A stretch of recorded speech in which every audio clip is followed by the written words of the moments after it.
That's what fascinates me, is the idea of the fact that there's a thriving person inside with a whole life of rich memories and talents and skills. Yeah.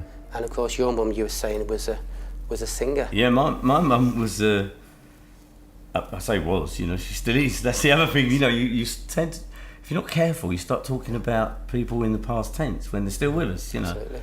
But my mum come from a very humble background, proper Rhondda Valley, out of school at 14, you know, but luckily, given the tradition in Wales of singing, there was a lot of that in the community, and somebody spotted her and heard her sing, and like a philanthropist, you know.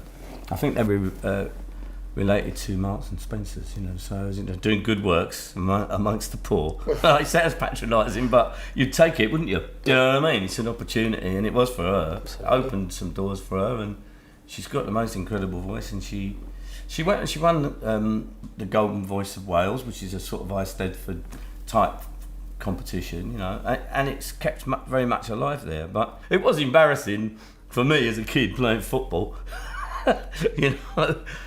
And you'd hear this warbling going on. I was going, what's that?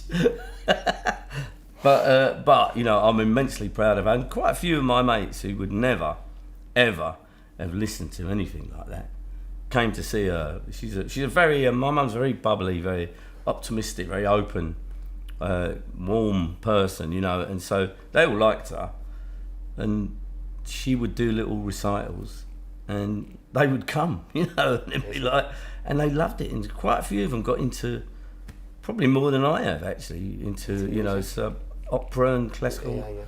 Yeah. So my mum sang up to a certain level, and she had a good career, interesting. She toured, you know, she got Germany quite a bit, and East Germany. Wow. Actually. So when we were kids, we go to Ireland or the Rhondda Valley for our holidays. Thanks, Dad. But once we went to East Germany, and we went through Checkpoint Charlie, and my dad drove in a Zephyr across. Seriously, you know, hats off to him. Right in the height of the Cold War, and we drove across Holland, Germany, into East Germany, into East Berlin. But anyway, she had a great career, and she was able to, as I say, do these concerts and recitals even after she stopped. But she's a teacher at our local infant school where I went to school, and it was on an estate. It was a nice enough estate, but like any estate, it had some, you know, leery families on it, and still until very recently, she'd get kids come up and knock on her door and say, thanks for teaching me to read, Mrs. Whitehouse. And she claims that she got as much satisfaction from that as she did from singing. I don't believe her really, but maybe a bit. Do you think you got a lot from her in terms of, because obviously your talent for voices and acting, and did she have any of that, do you think?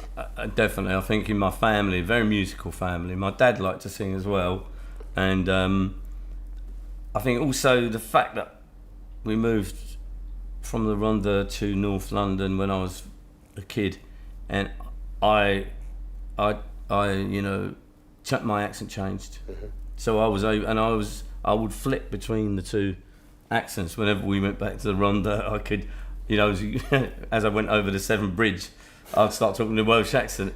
Come back the other way, I'd end up sounding like Alf Garnett. But so maybe it's a combination of that. But yeah, but performing and singing does seem to be in my family, and Wales is a culture of singing, as I say. Yeah. But behind the cloak of dementia, you know, the mystery, shroud, whatever you want to call it, there's often fascinating stories, you know, of these rich lives, as you say. Exactly. You know. It's so interesting, fascinating, and horrible all at the same time. Watching someone who could remember endless stuff in a different language, and she can't remember me. I mean, you know, maybe she'd like to forget me sometimes, but you know, it's such a cruel trick, isn't it? And so we do have to be aware and patient, and like you say, there's a sort of cloak and shroud of mystery and age and difficulty to get through. Don't forget that behind that confused mask is a person who has lived an extraordinary life. Behind that facade, anything could have happened, and we don't know, and we very rarely take the time to find out. So it's you who has to change, and obviously be patient. But she can't be part of a conversation about anything, even day to day, or But what is fascinating is that her partner Mel has got these books that were written for people with, I mean, I don't know how she would describe it, memory problems, probably. I would imagine she doesn't say dementia, but because it's almost, again, it's like, it's one of those words, all the D word, isn't it? Yeah. It's like, of course. But what these books do is fantastic. It's transformative for my mum, because I don't know whether it takes her back to the classroom when she was a kid or when she was a teacher, but they're not patronising at all.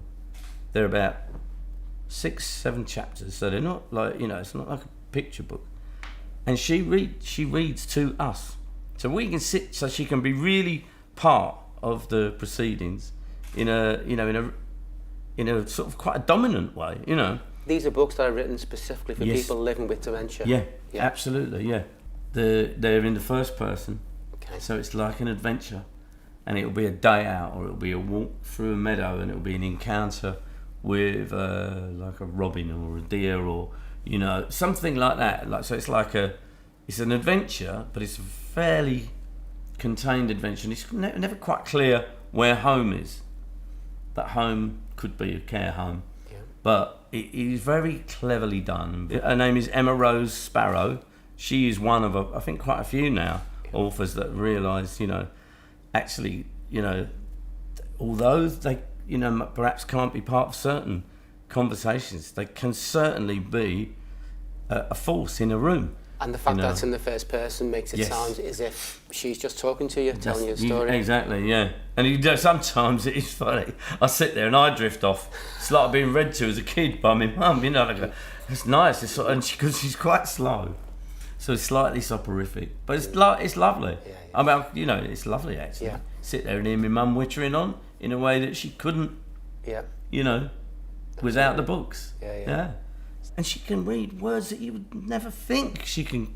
If she can't remember her children or her loved ones, but she can remember how to read synchronised. And you think, how fascinating is that? That those funny little symbols that we are not born with are still in there. And there was so much she can't remember, but total recall, so it almost unlocks that. And like music can. So she's engaged and I can go, oh, great, I can relax. Sorry, Mum, been busy. My mum certainly, and we're very lucky. Like I say, once she knows who I am, she's either a very good actress or she just enjoys my company anyway. She's very affectionate, she's forever kissing your hand, and she does it to strangers, what I mean? Hello, love. And she'll, she's very, very affectionate still, so that... And that's never left her, that and that's so sweet and endearing. She has always thought that people were great, because she's so lovely to them. They pick up on it and they're usually lovely back, so it's a self-fulfilling prophecy, isn't it, really?